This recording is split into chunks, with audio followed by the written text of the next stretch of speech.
The bottom line is that squirting is something that women can do. It is not necessarily the only way to achieve pleasure. A lot of people do achieve pleasure with it, some people don't. It doesn't matter. It's all about how you feel, and that's it. Welcome to Live Well, Be Well, a show to help high performers improve their health and well-being.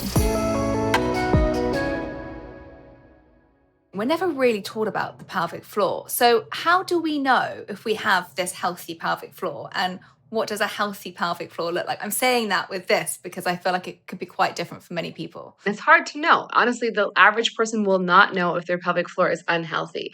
But you will know if you start noticing that you're having urinary incontinence, urinary frequency, you're having urinary urgency, or you're having difficulty emptying your bladder. It could be a sign of an abnormal pelvic floor. If you're having bowel symptoms like constipation, if you're having back pain, if you're having pain with sex, if you're having pain for men in their testicles, sometimes this can be a sign of an abnormal pelvic floor. And it needs to be evaluated and examined to assess if there's an abnormality in the pelvic floor or not. Just thinking about this, I'm going to get a little bit more into the pelvic floor, but I'm just also wanting to talk a little bit about sex in this conversation as well. And I'm just going to put it in there early. So I just thought I'd pop that in there now. So people who are listening to this aren't going to be kind of blown away in 20 minutes when we start really kind of getting into the importance of sex and orgasms and masturbation. Let's just throw those words out there now, because it is really important. And just thinking about the pelvic floor, how important is this for a good sex life?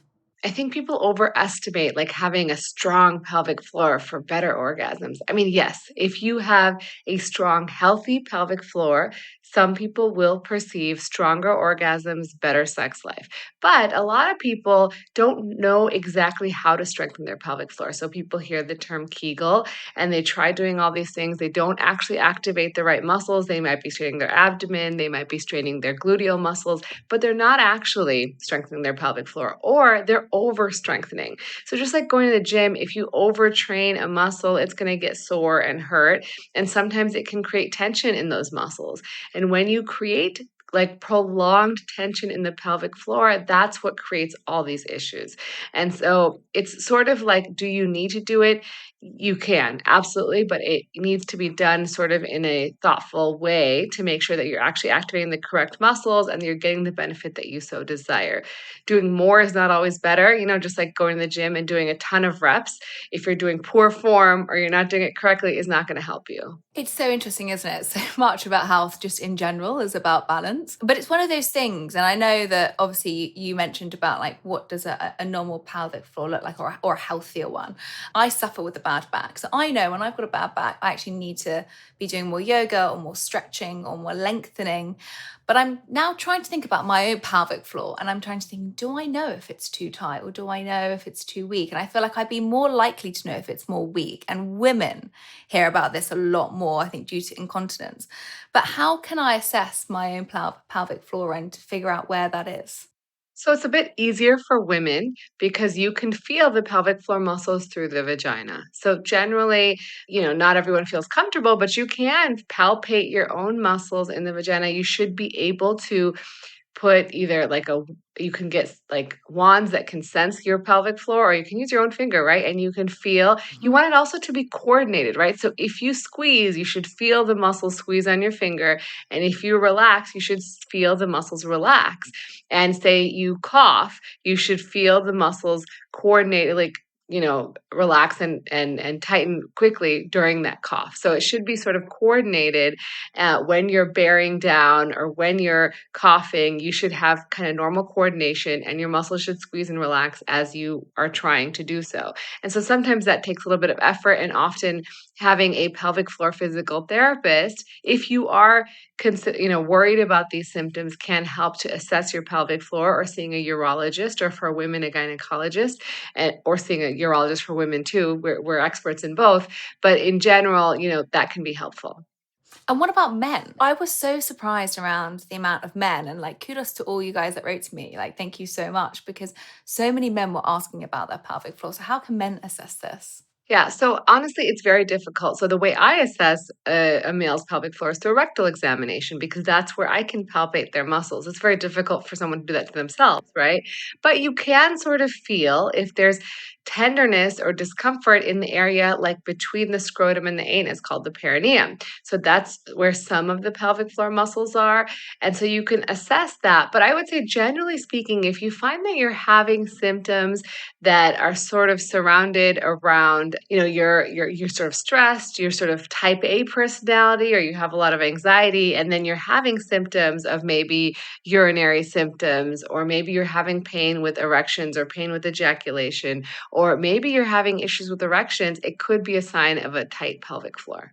Yeah, because actually, somebody wrote to me, a man on my socials, and said, does it affect erectile dysfunction if I have a tight pelvic floor? And is that the case? I feel like from what you're saying, that probably is one sign that could be many things. It can. So if you think about the pelvic floor when it's tight, right, there's blood flow going around those muscles typically to get to the penis. And so when it gets too tight, it can make that blood flow reduced. Basically, a simple way of thinking, it can pinch off blood vessels, it can pinch off nerves, all of which are very much required for good sexual function, for erections in men, and sometimes, arousal for women. So let's just think about how we can loosen our pelvic floor before we get onto the tightening, because I think I hear a lot about how we can kind of like look at strengthening our pelvic floor, but it's also quite new to me to think about actually how, if it is tight, how can we loosen it and what can we do? And first of all, the thought that comes to mind is stress, working on our stress. But what other techniques would be really important here? So generally, you want to do exercises that will lengthen, just like you said, we do exercises like yoga to lengthen the muscles. You want to work on those type of exercises. So we're so lucky that we have the internet now. I mean, I was thinking back to like when we were younger, there was no internet. Like you couldn't look these things up. But now, if you look up exercises for down training or relaxation of the pelvic floor online, there's so many wonderful pelvic floor physical therapists who have put exercises online that can help you. But the best way is actually having a pelvic floor therapist with you working on it, because they are trained in this. And I don't know what the situation is in the UK, but here we have, a reasonable number. You have to find people who are dedicated to pelvic floor and that's their kind of area of expertise. But there Mm. are a good number of pelvic floor therapists, and they are going to be like your personal trainer for your pelvic floor, because it's really hard for us to understand, like to really work on those muscles. Usually if you have a normal functioning pelvic floor, you never think about it, right? You never like ever have to do anything. So it's a very different skill set than just going to the gym and lifting weights, right? Mm. It's just one of those things that we tend to not really think about. The only time until, I really looked into research for this episode was just thinking about hearing in pelvic floor and Pilates. I mean, that's probably the only time, or from when they've had babies and kind of afterwards, and the importance of the pelvic floor. But we don't really think about kind of, connecting to that as something that's really important, not just for, our health, but also for our sex lives and, our even just mentioning blood flow, but looking at strength. So quite a few questions came in around how can I strengthen my pelvic floor? Because you've obviously mentioned Kegels. Who is Mr. Kegel? And talk about the terminology around Kegels and exercises here. I need to let you in on a health secret that I absolutely swear by. And I've got a special discount code just for you guys. What I love is that it's been developed by a team of biochemists who truly know what they're talking about. And most importantly, they have the evidence to back it up. I'm using a natural mushroom powder every day to keep my immune system strong and also my focus engaged. And what I love is how many of you have tried Blue Moon since I've started to mention them on this show. And I've heard so much amazing feedback, how it's helped you stay focused and also relaxed. Now, they've got 4 blends to choose from, but one I think that you definitely need this autumn is the Rescue Blend, which helps to support your immune system, but in a natural way. It contains chaga mushroom, which is one of the most antioxidant-rich foods on the planet. 1 teaspoon has around the same antioxidants as 500 blueberries. Now, I know what you're thinking. Mushrooms. No, they don't get you high and they don't taste of mushrooms. They're just full of the good stuff. Bloomer's products are also, most importantly, double extracted, meaning that you'll get 10 grams of dried mushrooms in just 1 gram of extract powder twice, absolutely maximizing these health benefits. So head to bloomin.co.uk and use the code BEATAUTUMN. That's BEAT autumn, which will give you 2 jars of rescue for the price of 1. Get that strong immune defense this autumn, and you can even share it with a friend. Find the link to Bloomin in the show notes. So Kegel's an American gynecologist who coined the term of doing pelvic floor strengthening exercises, and it became very popularized as a way to strengthen the pelvic floor, which is essentially tightening those muscles, right? So how you do it, and there's different ways, but we describe it as, when you're urinating and you try to stop the stream of urine, you're doing a Kegel essentially. So that's how you learn what those muscles are, and then you can do those exercises on your own. We also describe it as kind of pulling up and in, but it's sort of difficult and sometimes takes some training, but that's not the only way that you can help your pelvic floor, right? Strengthening your core is sort of integral to your pelvic floor. So strengthening your core can be beneficial and not as much crunches, but more like doing planks or other ways. And the core is not just the abdominal muscles, right? It's also the back. And so kind of strengthening the core as a whole can be helpful. And then, there's, like I said, posture, balance, all those things play a role in it. So making sure those things are corrected before you strengthen your pelvic floor, because otherwise you're sort of correcting asymmetric pelvic floor, which may or may not be helpful and may be harmful. So that's why I think ultimately, if you have the luxury of time and accessibility to a pelvic floor physical therapist, it's going to be super helpful. Yeah, and you're just talking there about, asymmetrical. Can you have an asymmetrical pelvic floor, maybe where some's tighter than the other, and actually that can cause a lot of disturbances? Absolutely, and it can come from, like, hip pathology, so if you tend to have posture where you're, standing more on one side or the other, it can come from injuries when you were younger, it could come because some people have a shorter leg than the other, right? There's, like, all these sorts of things, but you just don't know. We go about our days, we might have injured ourselves and just kept going, and it can become problematic sometimes for some people. Yeah, I'm so glad that we are touching upon this. I'm really thinking about my leg length as you're talking. I read, and now we're just going to go straight into the kind of the sex part of things, people. I read that the G-spot stimulation, okay, can help with the relaxation of the pelvic floor. Is that true? And if so, tell us how and why. I don't think so. I mean, the G spot is an area of nerves that is essentially, it's not a spot, it's an area, it's an erogenous zone that's on the anterior vaginal wall, about 2 to 3 centimeters in and underneath the urethra, which is the P tube. And so that area, when stimulated, can be very pleasurable for some people and not for everybody. So I think a lot of women are like, why do I not feel that? Or I don't have a G spot. Like, that's okay. Everyone has the area, but not everyone finds it pleasurable.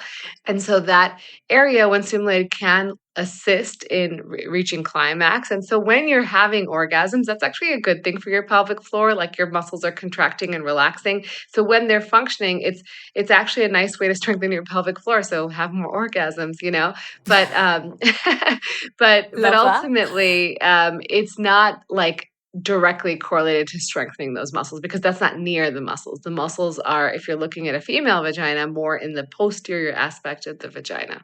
I love that. So basically, it's the orgasm that really helps with the pelvic floor. It's not necessarily just this one isolated thing, which is the G spot, which I feel like we hear all about. And so many of us get quite nervous about talking about this, as you said. And I'm so pleased that you said and mentioned for some people it can bring an orgasm and for others it can't. Because there's a lot of shame around women and orgasms, I think. Oh, yeah. There's a lot of pressure. There's a lot of pressure for women to orgasm and to orgasm on command or to orgasm at the same time as their partner. And, like, we're different. We're physiologically different. And so that drives me nuts. It makes women feel like something's wrong with them, right? And there's not. And then, men, I think a lot of men want to provide that pleasure to their partner if they're in a heterosexual relationship, and they don't know how because no one ever talks about it. I kind of think about sexual health at school, right? And that's the only kind of sexual health learnings that we get. And then I think the majority of people, and maybe, I don't know, maybe it's less so now, but when I was growing up, a lot of people then learned things from pornography. And so you never really got to actually have a conversation around sex and the pleasures of Mhm. sex. Obviously, the importance of STDs and STIs, which is a very important one to kind of mention, but then like the pleasure of it or the enjoyment of it just kind of gets chucked out the window. And as you said, there is an insane amount of pressure on women and orgasms. And I think it was one of the things that went through my friendship groups for years when we were growing up, around people worrying about orgasms and whether or not they're having it. So maybe it's kind of a good time actually just to like go on to orgasms, because I think there's a lot of conversation around men and ejaculation, and there's less so on women. And is there less research in this area? Absolutely. So when you look at the female anatomy, right, the penis and the clitoris are homolog. So the most reliable route to orgasm is through clitoral stimulation for women, right? Not everyone needs it, but most women do. And so Mm. in terms of that, right, if you look up clitoris versus look up the word penis in literature, there's actually been a paper published on this. It is like tenfold less research on the clitoris compared to the penis. I actually also feel that is just general in science with research. Like so Mhm. much is dominated on men. And then actually it's meant to be translated into women's health, and it just isn't. So it's really understudied, and especially when it's in this area. So you mentioned there about the clitoris stimulation kind of being, the main source of a female orgasm. Can we kind of decode and actually like understand about more of a female orgasm? Because I think it's something that we're never actually taught about as women, and for men as well. I think sometimes men think if they're doing a certain technique, it's just meant to lead to an orgasm very, very quickly. And actually, Mhm. it's not that way. And I think many women struggle with the concept if they can't orgasm, there's something wrong with them. So can we try and decode about like, how can we start this conversation around women and orgasms, and how can we get to understand ourselves more in this area and know what works for us as opposed to what we're kind of reading online and what we think we should be doing? Absolutely. So, starting off, an orgasm for a woman takes on average 12 to 14, 18 minutes, depending on the route, if you're using a toy, not using a toy, during sex, right? It can vary. It takes a lot longer for women, whereas the average time for a male to climax, and this is just from data on penetrative sex alone. So, talking about from the start of penetration to the end is about 5.2 to 5.7 minutes. So it is a disparity in that if you are focused on just penetrative sex and that's your main goal, majority of women are not going to orgasm, right? They need more time. Also, in terms of arousal and feeling fully aroused and having the physiologic responses of arousal, which is like lubrication, is the most common one people talk about, can take longer. It can take like 20 to 30 minutes. So there needs to be foreplay involved, right? And I think that there's a lot of times where that doesn't happen because you see all these things on the media where man sees woman, they immediately penetrate, and a few minutes later, she's orgasming or they're orgasming at the same time, which is just not accurate, right? Because of this, and we touched on the way that women feel pressure, but men also feel pressure to perform, right? And Totally. so they feel this huge pressure to perform, and then they're like, "Oh, she didn't orgasm," and that can play a vicious role in their ability to perform because they get anxiety and they bring that to the bedroom next time, and then they can't perform, and then they feel bad, the partner feels bad because they think it's their fault, and, like, there's so much going on there, and honestly, if people were educated more and if they, talked about sex, I think we would have a much better and healthier society because people wouldn't have so much anxiety, and that anxiety carries through with other things, right? And their work productivity, in their, relationships with other people, so I think ultimately, people don't realize what a huge issue this can be for people. It's devastating. Yeah, it is. And I honestly feel like it really becomes shunted in communication, even with your partners, because I think a lot of people can feel shame just obviously internally with themselves, which basically just creates this massive barrier for any kind of growth or understanding for themselves in this area. For them to communicate to their partner is another barrier to kind of to cross over. So thinking about women's orgasms and thinking about something that's come up a lot as well from my audience, which is sexual dysfunction.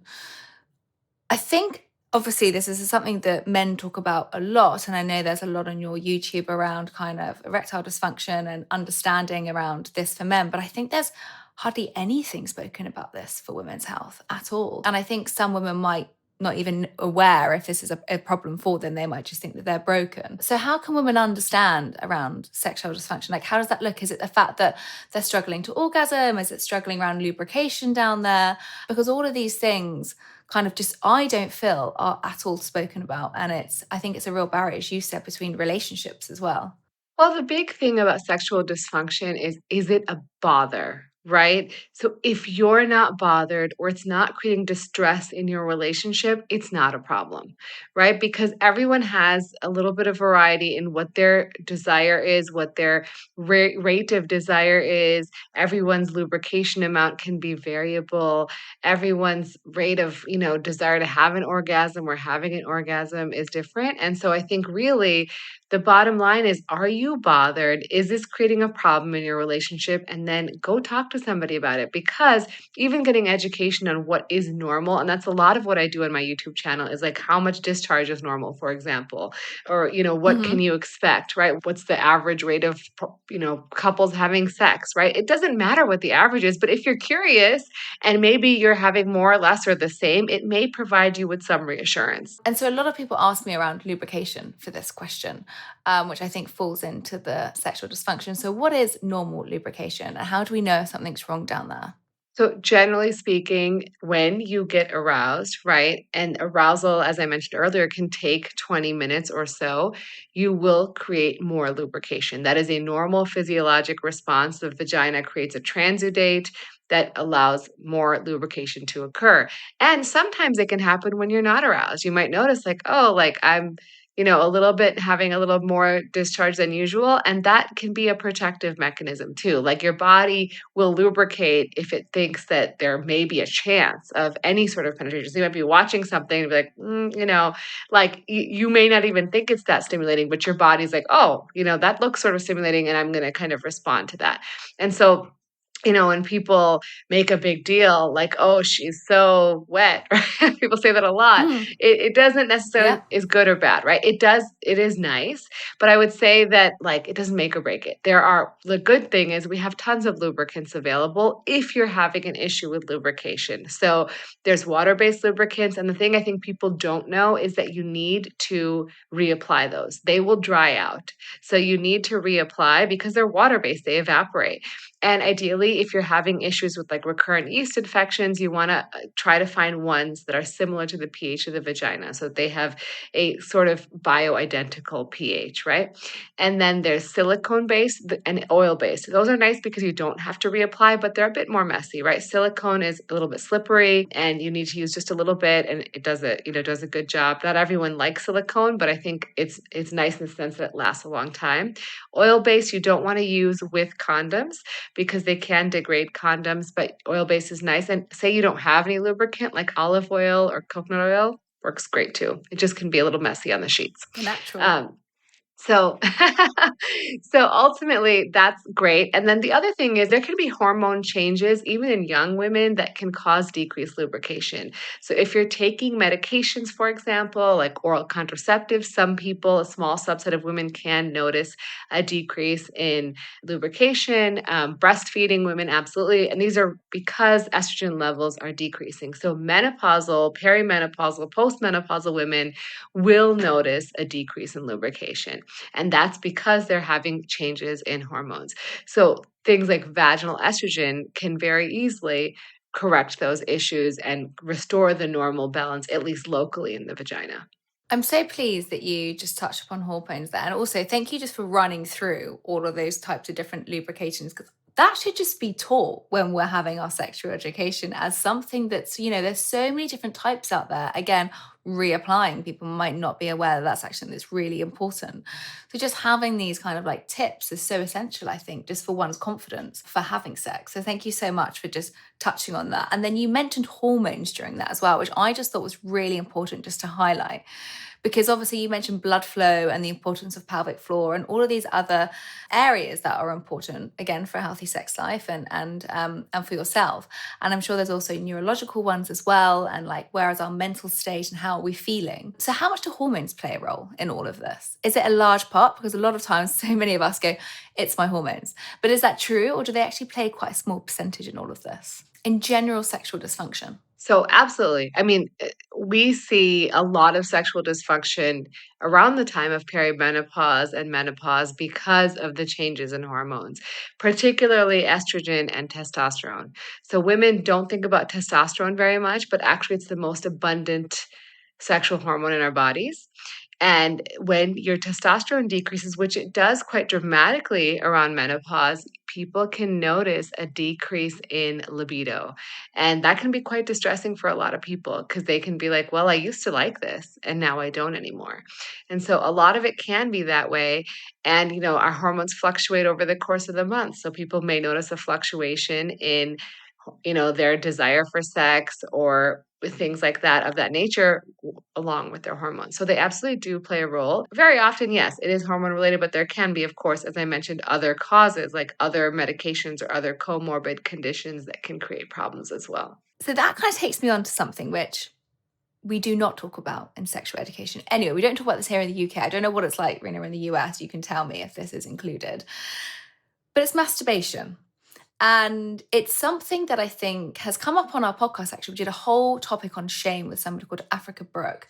And she said her shame started when she was 8. Her mum found herself rubbing herself up against a sofa. And she was told that she shouldn't do that and it's naughty and it's dirty and never to do that again. And so all of a sudden, from a very young age, she had this like shroud of shame around her. And I'm sure many, when you're thinking about when you were growing up, you'd always kind of run away. And, if this is something you're exploring yourself. So I want to talk about it because we just don't talk about it. And I don't think I've spoken about it since that episode 6 months ago. So how important is masturbation? Seeing as we're kind of like talking about sexual dysfunction there, let's just move on to things about how can we get to know ourselves more. How important is it for men and women to masturbate? So, masturbation is, there's many benefits. It's a safe form of sex, it's a way of body exploration. Having orgasms have significant health benefits, right? Like it reduces blood pressure, improves sleep, improves focus. So, ultimately, masturbation is completely normal. We see babies in utero like masturbating, right? So, it is a No complete, way. yeah. Do you really? Yeah, yeah. So, it's a completely normal phenomenon. When you have babies, you will see them like grabbing their genitals or rubbing soft toys, whatever, right? Like they're trying to explore, and that's completely normal, right? Like that's a normal response to, exploring your body. Now, I think that shame is it's a real problem, right? Like what we tell our Mm. kids is like these sorts of things you just do in private, but it's okay to do, right? Because I think that's what we really want to tell our kids, but like people are like shocked, right? Like, oh my God, what are you doing? Don't do that again, right? But you're the parent and you're the adult, and they believe everything you say. So when you say it like that, they are like, oh no, that's a bad thing. Right. So shame starts very, very early. And then a lot of times people are masturbating to things they feel are maybe unsavory, right, for the public consumption. Like they might be watching pornography and then they feel shame around that and around masturbation. Mm-hmm. So I think ultimately, like masturbation is healthy. The only time I would say it becomes problematic is when you are like doing it in lieu of spending time with your partner or spending time with your friends or your family. And like that's all you want to do, which is a very, very rare occurrence. Like it's not that common. So I would say that most people are masturbating just fine and it's good and it's totally fine. And I will say the shame is pervasive. It is one of the most common questions I get, like, how often should I masturbate? What's too much?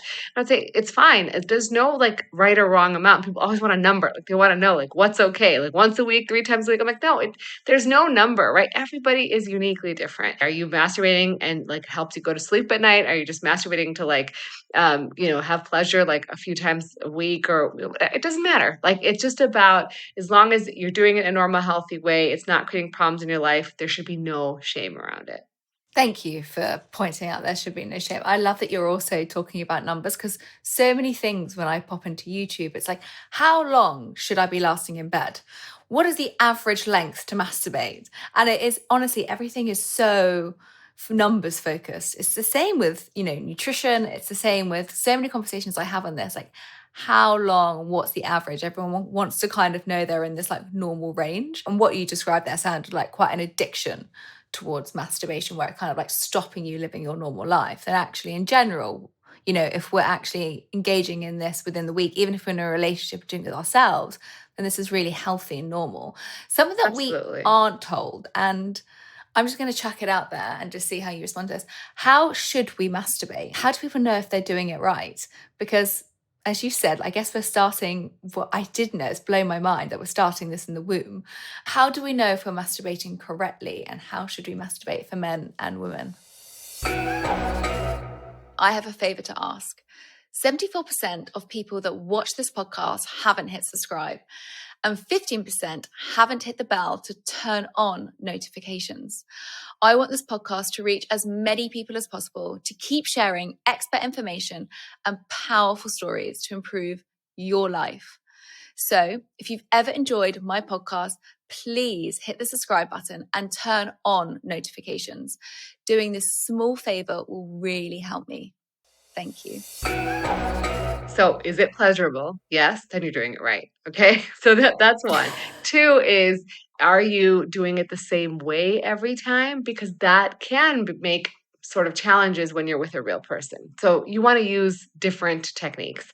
So use different stimuli. So don't always watch porn. Don't always read a book, use fantasy, masturbate with different techniques, and don't always use the same, whether for men it's hand positioning, for women it might be a toy, right? Like try different things so that your body doesn't get accustomed to one way. That's called idiosyncratic masturbation. Like some people do it the same way every single time, and then when they're with a partner, they can't climax because they're so used to climaxing a certain way. Okay, and so that actually leads me on to my next question, which is like, how may masturbation harm our sex life? Because obviously we speak about all the benefits here, but can masturbation actually harm our sex life in any way? And I feel like you've just made a really valid point on how it might do, but is there any others? You know, you can, if you're being very aggressive, like for particularly in men, and you're masturbating with like not a firm enough erection, you can create some micro trauma to the penis. But generally speaking, I think as long as you're doing it, you know, in a normal, healthy manner, in the terms of like you're not like being super aggressive and you're all doing different variety, there should be no problems. Okay, so generally I'm taking from this that we should all be masturbating. We should be making sure that it's feeling nice. And actually, there should be no shame connected to it. But there could be a couple of times that if we're just doing something, I feel like it's similar to exercise, you know. And it made me just think, like, should we do masturbation like we just want to go and do it to yoga? You know, we go to yoga and sometimes when we're not always feeling like it, but when we do it, we feel better.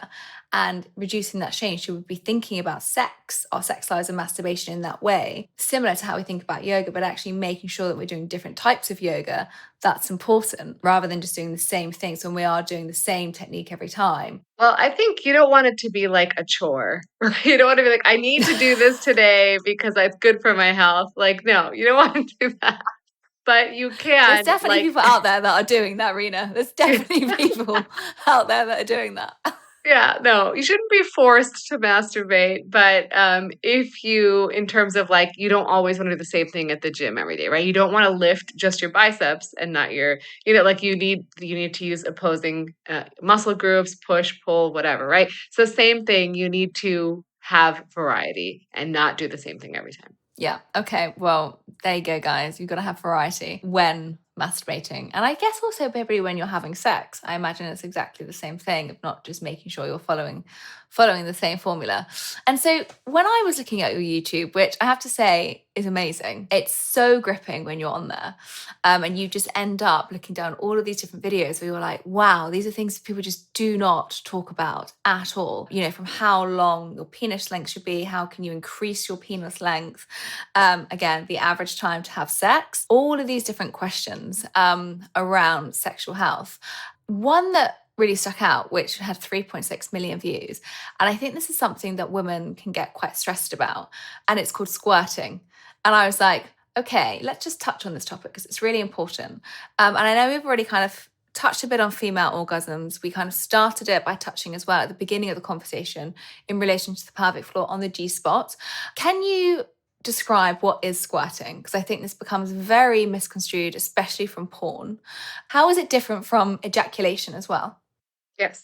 So, squirting and ejaculation are both essentially emitting fluid from the urethra at the time of orgasm. And well, not, and so basically, when you're having ejaculation, it's typically a small amount of fluid that occurs with climax that can be like sort of milky in color and is from the Skene's glands. And these are glands that are in that area, the G spot area, that essentially create fluid and sort of lubricate the area a little bit. And squirting is usually a combination of that plus some fluid that's released from the bladder. And it's usually colorless, odorless, and the volume can range, but it's definitely not as much as you're seeing on pornography, right? Porn is a edited product. They add special effects to make it look very much more voluminous. And a lot of people, I think, misconstrue like, oh, squirting is always associated with pleasure.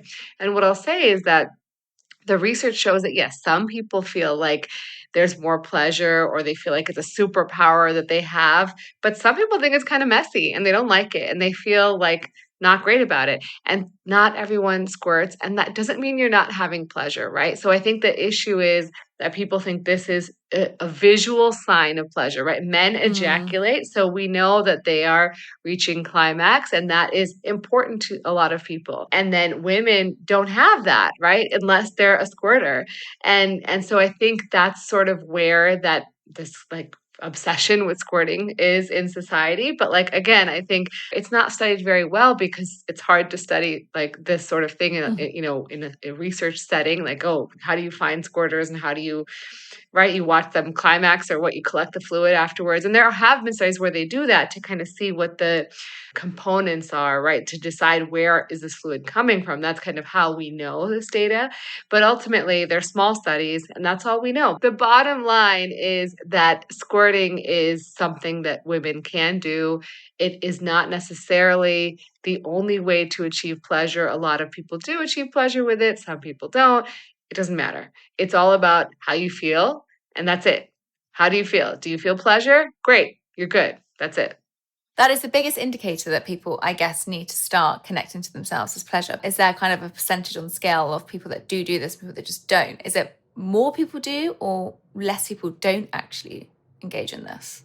These studies are really small. So I would say it's somewhere between 20 and 40%, depending on the study you look at. So it's not a majority. And I think ultimately people may do it and not even know it, right? And like, that's why it's hard to say like how many people really do it because a lot of people are not perceiving that, or maybe they don't like notice because they're already so well lubricated and it's already sort of messy at the time of climax, right? So like whatever. I think it's hard to say. I think that's something that's just really important, kind of knowing that you're not an anomaly in this, and knowing that I know the studies were small, but still 20, 40%, that's not even the majority or half of the people, that actually this is something that we shouldn't be putting a lot of pressure on ourselves for. And just good to have these conversations.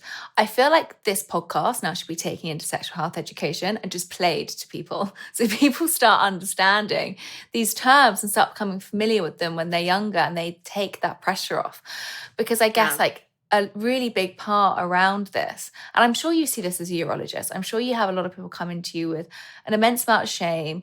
And even people then, when they're getting to see you, there's a big barrier of people probably not even feeling, confident enough to come and see you because there's so much shame in this area. Yeah, and to schools' credit, they have a lot to teach, right? They got to teach you all these curriculum that are required by, at least in the U.S., like by the state or by the country. And so I get that they only have so many classes dedicated to sexual education, and they have to focus on safety and consent and like things that people need to know. But there is a whole host of things that we should be teaching younger kids, and I think it starts because one, we don't feel comfortable talking about sex. It's like, right, they don't feel comfortable. When you look at how people learn about sex, the majority is through pornography. And then the next subset is through, family, like you'd learn from your parents and then friends, right? But it's like very few are learning from, I mean, school is like a far cry, right? But very few are learning like the normal functions from people who are normal. They're watching pornography, which, as I said before, is an edited product, and it's not realistic, right? Those people are porn actors for a reason. They've chosen that profession because they have certain anatomic features or whatever, right? They also have a lot of sexual confidence. So I think that's a very different scenario than what's actually normal. Totally. And I think, what you cover is such a large range. People might not even be aware of what urology is. So maybe we should just kind of cover that as a question. Like, what is urology? And what do you think that we need to be paying more attention to in this area? I mean, urology is a great specialty. We're essentially medical and surgical doctors of the genitourinary tract. So anything from the kidneys all the way down to the genitals, we cover it. And so that can be things like kidney stones, tumors, urinary issues, infertility issues, kids with urinary issues. And, me, I specialize, as you mentioned earlier, in female pelvic medicine and reconstructive surgery and sexual medicine. And so those fields essentially encompass things like urinary leakage, prolapse, issues with bladder that's associated with prostate, with nerve conditions, and also any sort of reconstruction of those areas. And then, in sexual medicine, we're talking about ejaculation, arousal, orgasm, those sorts of issues, any issues surrounding that area, essentially. And pelvic pain, interstitial cystitis, there's just a whole host of things that we take care of. And I think that, it's a field that people delay seeking care in, right? Like whether it's even a urinary issue, which is embarrassing, right? Mm. If you're wetting your pants, you're kind of embarrassed about it, right? They don't come. They delay care for a variety of reasons for a long period of time, which ultimately builds shame, may worsen their condition over time because they're not getting care early when it's easier to treat. And ultimately, like if you have blood in the urine, that's one thing I will say people still will delay, but that needs to be evaluated to like rule out cancers. So I think those sorts of things, like again, people will be like, I'm okay. I see a lot of like young men with lumps in their testicles. I don't see a lot of it, but there are, in the history of my career, I've seen a Mm. lot, a few a year, where they've delayed seeking care because they have a testicular mass that turns out might be testicular cancer, or a penile mass that might be penile cancer, right? So like those sorts of things, because they're in, very private areas and we're scared about what it could be. And like my favorite thing is someone comes in for something that's completely benign and I get to tell them like, I'm so glad you came and you don't have anything wrong with you, right? Because I get to give them that like reassurance. And you might be like, oh, what a waste Mm. of a visit. But I just gave them like their life back, right? The anxiety they had about this little thing that's completely benign, not cancerous, not going to hurt them. Now they know that and they can go live their life without anxiety and stress. So, like you might think like, "Oh, that's a waste of time." It's not. It is super important for you to be comfortable living your life and feeling comfortable that nothing's wrong with you. Completely. And I think I've heard a lot about this. You mentioned kind of like the prostate as well, around like men going to get their prostate checked regularly. And is that something that you think should be more talked about? Because I was just Googling the stats, and 1 in 8 men will be diagnosed with prostate cancer in their lifetime. I mean, it's a huge thing. And I don't think I know many of my male friends in their 30s or 40s that are going to get their prostate checked. And actually, it's something that's really important. So in their 30s and 40s, you don't need to, unless they have a family history. So if you have a family history of prostate Okay. cancer, or you're African American, or you have other genetic like conditions that are so, and you would know that because you had multiple family members with cancer, you can get screened early. But usually at about 55 is when we start screening for prostate cancer. And so that includes usually a blood test like a PSA, which is a screening test. So you can have a high PSA for a variety of reasons, but it sort of tells us, okay, should we look further into this and rule out cancer? And then also a digital rectal exam, which is essentially a finger in the butt where we feel the prostate to make sure Hmm. we don't feel any nodules. And it inspires a lot of anxiety in young men. But I would say, like, this is like our job, and we do this all day, and we make it as comfortable as possible for you. And if you're uncomfortable, we stop, right? We don't have to do it, but it's important to get done because sometimes you can get higher grade, more aggressive prostate cancers. And I think there's a ton of misinformation information around like prostate cancer doesn't kill you and you don't need to get checked. And yes, there are low grade cancers that will probably never become a problem and can be watched or observed for some period of time, or, getting recurring biopsies. But then there are higher grade cancers that will get worse and create problems and metastasize. And those are the ones we want to catch. And so I think if you're between the ages of 55 and 69 and of good health, absolutely get screened. After about the age of 70, we usually have a discussion with you saying, if you think you're going to live longer than 10 years, and that's a hard discussion to have, then you should continue screening. But if you don't, then you're probably going to die of something else. Right. And so it's a kind of assessment of your other healthcare problems, because usually prostate cancer is very slow growing. Well, okay, so that's interesting. So over the ages of 55, so actually I've just kind of thought of my friends for no reason in this conversation. So apologies to anyone in their 30s and 40s that I said that to. For me, it was something that was really on the kind of topic of conversation this year. I keep seeing it a lot in the media about men needing to get their prostate checked. And I kind of thought, actually, it's probably quite important to go and get your MOT. But good to know that that's from 55. And within this, like, is there anything that you just really find is important to kind of mention that people should be paying more attention to? Because obviously, for me, getting the most out of this was banishing the shame around sex, sexual health, understanding more about our pelvic floor. I think it was so isolated to women. I only heard about it in Pilates and from my friends that had babies, but men, I think I asked my partner and he didn't really even know how to answer that question. So I think kind of like covering these areas are really important. But for you as a urologist, is there anything else that you think that we really need to be paying more attention to in this area? I'm so happy that we've teamed up with Bloomin' for this season of the podcast. Try their natural mushroom powder today to defend and support your immune system this autumn. Head to bloomin.co.uk and use the code BEAT, B-E-A-T, autumn to get 2 jars of mushroom powder for the price of 1. There is a link in the show notes. I would just say that if you feel like there is an issue in any of the areas I talked about, like don't delay. But I would say that for women, the one thing I do notice a lot is that people start to think that leakage after having a baby is normal, right? Like, oh, of course I leaked a little bit when when I jumped on the trampoline with my kid, and it is common. It is about 1 in 3 women that will experience incontinence, but there are options to treat it. And so if it's bothering you, you can get help.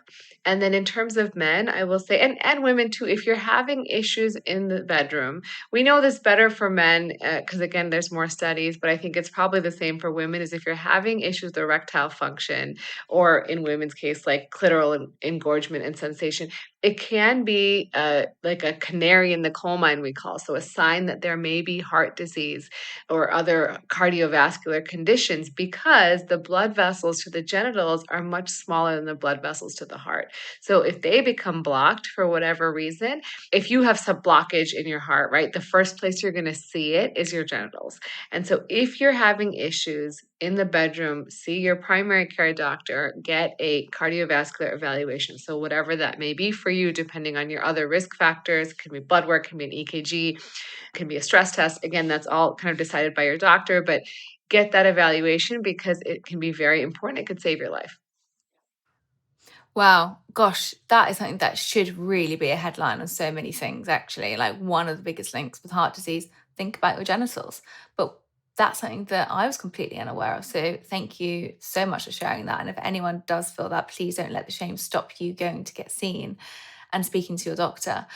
And so, like, for our Apple bonus question, which is kind of for our wonderful Apple subscribers, something that was a recurring question to me, Rena, and it's actually that I personally was struggling with when I was in my early 20s a lot, was UTIs, so urinary tract infections.